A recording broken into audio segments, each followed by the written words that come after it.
Wakil Ketua DPRD Provinsi Bali Nyoman Sugawekori mengisi masa reses dengan mengunjungi Desa Wanagiri, Kecamatan Sukesada.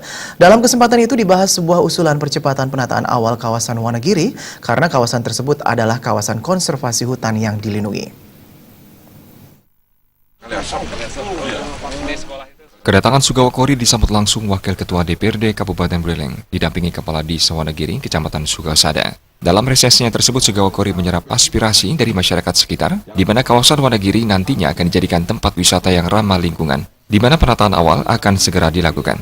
Sebagai daerah konservasi hutan lindung, daerah ini harus ditata dengan benar pengelolaannya. Sejauh ini Desa Wanagiri memiliki potensi yang besar untuk dikembangkan dan mampu bersaing dengan daerah-daerah wisata lainnya jika dikelola dengan benar.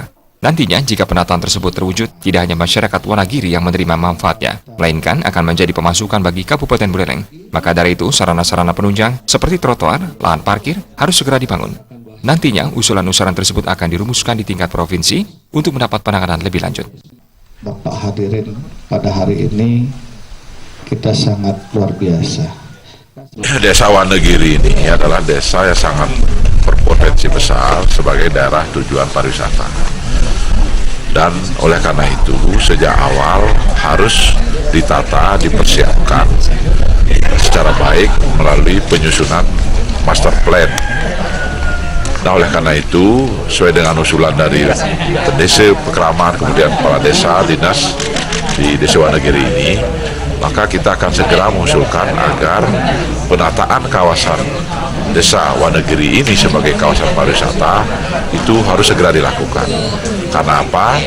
Karena sebagai daerah konservasi ini memang harus diawasi betul, ditata betul, sehingga kawasannya sebagai pariwisata maju, masyarakatnya terlibat, kesejahteraan meningkat, dan desa adatnya lestari. Dalam kesempatan tersebut hadir pula perwakilan dari Dinas Pekerjaan Umum Provinsi Bali dan Badan Konservasi Sumber Daya Alam Bali. Rencana tersebut langsung mendapat dukungan dari pihak desa, asalkan master plan yang direncanakan sesuai dengan regulasi yang disepakati. Kami kan setuju saja, dalam artian tetap mendukung program itu, karena selama ini kalau kami di desa, karena kontaminasi masyarakat beda-beda, Pak, termasuk ke karakter beda. Satu sisi keterkaitan dengan rancangan yang kita belum mengarah ke sana, kadang-kadang masyarakat sudah mendahului. Tetapi ke depan seandainya pun sudah ada master plan atau mungkin termasuk aturan yang jelas, kami di desa mungkin lebih ringan lah terkait dengan kelakuan atau perlakuan daripada masyarakat. Saat ini kawasan Wanagiri terkenal dengan wisata selfie dan air terjunnya yang dikelola oleh desa setempat. Nantinya kawasan tersebut akan ditata sesuai dengan master plan dan tidak merusak kawasan konservasi hutan yang ada di sana.